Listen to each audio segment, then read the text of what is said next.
Hello, hello, and welcome to Latin and Greek Roots. My topic for this week is pharmacology. So I'd like to start by using all the words I'm going to be explaining this week in one sentence, and then I'll get into pharmacology and explaining all the words. You've gone to see the doctor, and he's told you that since nothing else has worked, he's going to give you a prescription. You go to the apothecary to drop it off. It's a narcotic analgesic, and it's the first time you've had this prescribed, so the pharmacist has to check that there are no contraindications with your other medication.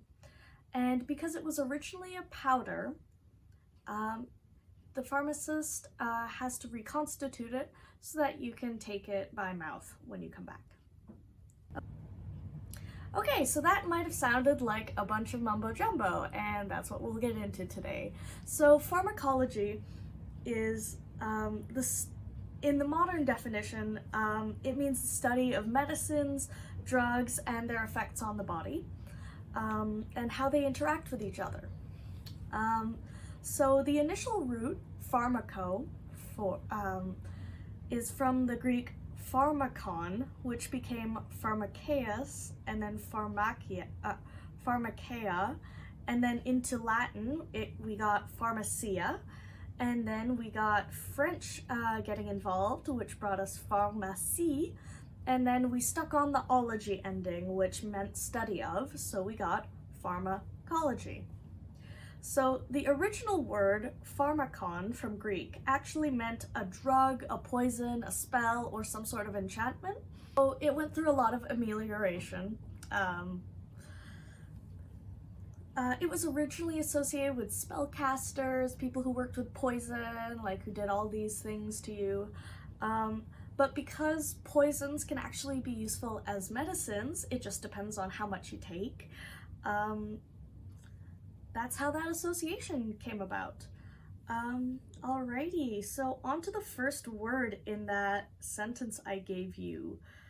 You go to the apothecary to drop it off. Well, an apothecary is sort of a now defunct term for a pharmacy. So apothecary stems from Greek, the original word being apotheke, which can be broken into apo, meaning away, and theke, meaning receptacle. Going into Latin, the word became apotheca, storehouse, and then apothecarius, meaning shopkeeper, and then French got to it and made apothecare.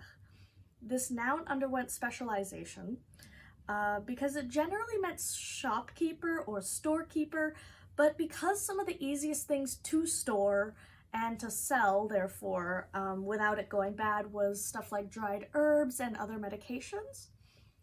So because some of the items they would most frequently sell or have would be these dried medicinal herbs, it became associated with people who sold medicines. So to go to the apothecary means to go to the place where they sell medications. So another word that comes up is then prescription. This word actually comes from Latin instead of Greek, using our prefix pre, meaning before, and it uses the Latin verb scribere, meaning to write. Therefore, the literal definition of this word is the writing before something. This word has two definitions. One being legal and the one that's actually appropriate for us right now. A lot more seems to be written etymologically about the legal definition, which, if you were interested, is a title or right acquired through long or uninterrupted possession.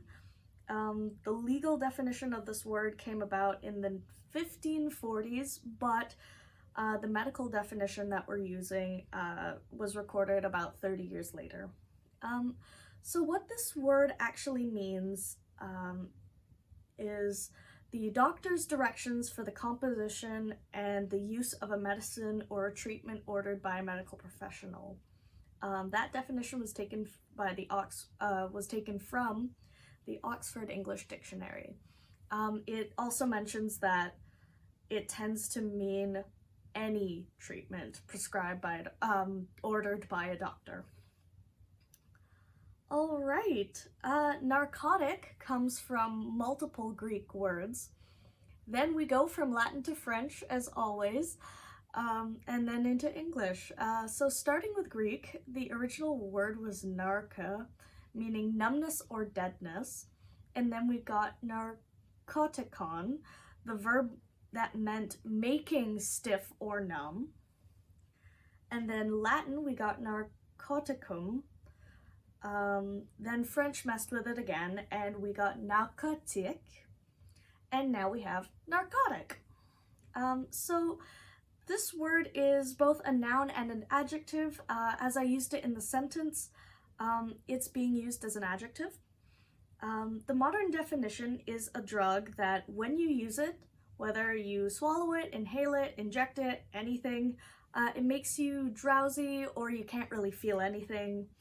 Normally, by not really feeling anything, they mean like you're not feeling pain. This tends to be associated with opiates, like morphine, fentanyl, that kind of thing, but opiates are not the same as narcotics. It tends to incorrectly be used as a bit of a catch-all for controlled substances. I used to work in a pharmacy. By definition, though, it's supposed to mean any drug that makes you kind of drowsy or puts you in a bit of a stupor. As I said, I used to work in a pharmacy, and we had what we called the narcotics safe. But we also kept things like methylphenidate or amphetamines, like methamphetamine, typically used for the treatment of like ADHD in there. So if you know what amphetamines are, that's stuff like speed that's gonna make you be like, and basically do the opposite of put you in a stupor. But they ended up in the narcotics safe because, as I said, narcotics seems to be used as a bit of a catch-all for like controlled substances or otherwise drugs that you need a prescription for to have legally. Okay, and another catch-all we've got here is analgesic. If you've probably taken analgesics in your lifetime, whether you've had a narcotic is maybe questionable, but you've probably had an analgesic. If you've ever taken Tylenol, Advil, anything like that for a headache, you've had an analgesic, because those are just a catch-all term for drugs that help with pain. So, in the sentence I used, it was used as a noun, though it can be used as an adjective. The original word was Greek, analgetos, without pain or unfeeling.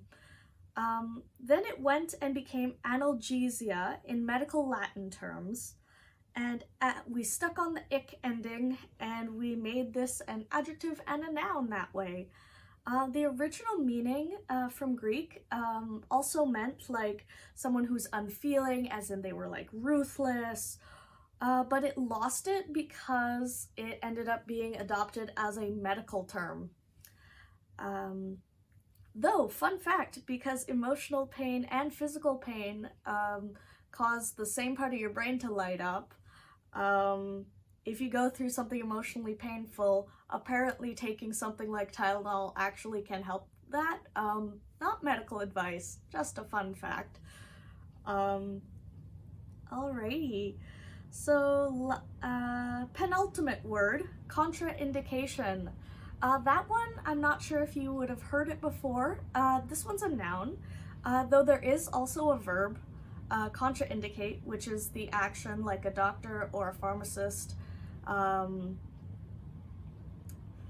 guess it's not really that they're gonna take this action, but I'll explain in a second. This word's pretty simple to break down. So we got our prefix contra, meaning against or in opposition.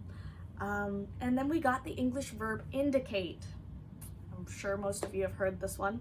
And then we stuck the tion ending onto it, making it a noun.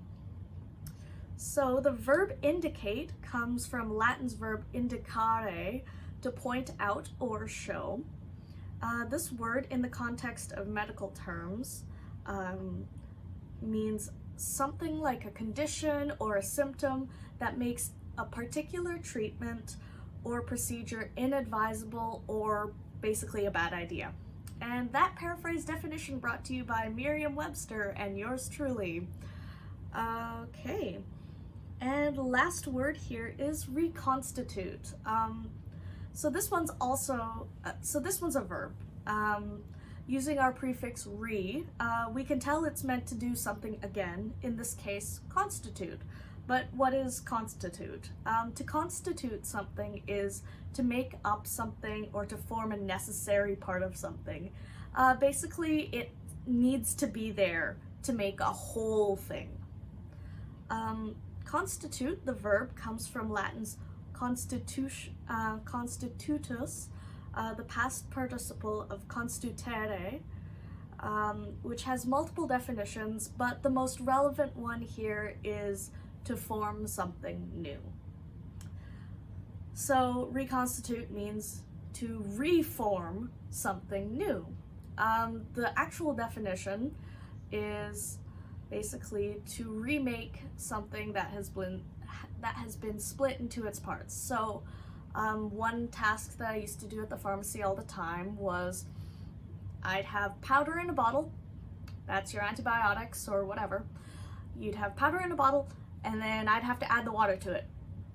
And it was an oral medication, so you can't just like swallow the powder, so I'd have to add the water to it, and by doing that, I was reconstituting that drug.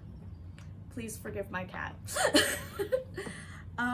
Bonus info, while I've got you. Opioids, opiates, and narcotics, oh my. Okay, so as I said before, narcotics are kind of a catch-all, but you've probably also heard the words like opioids or opiates kind of being used interchangeably with this. That's totally wrong. And there's a difference between all three. All three words are not interchangeable because they mean completely different things. Well, not completely, but they mean different categories of things.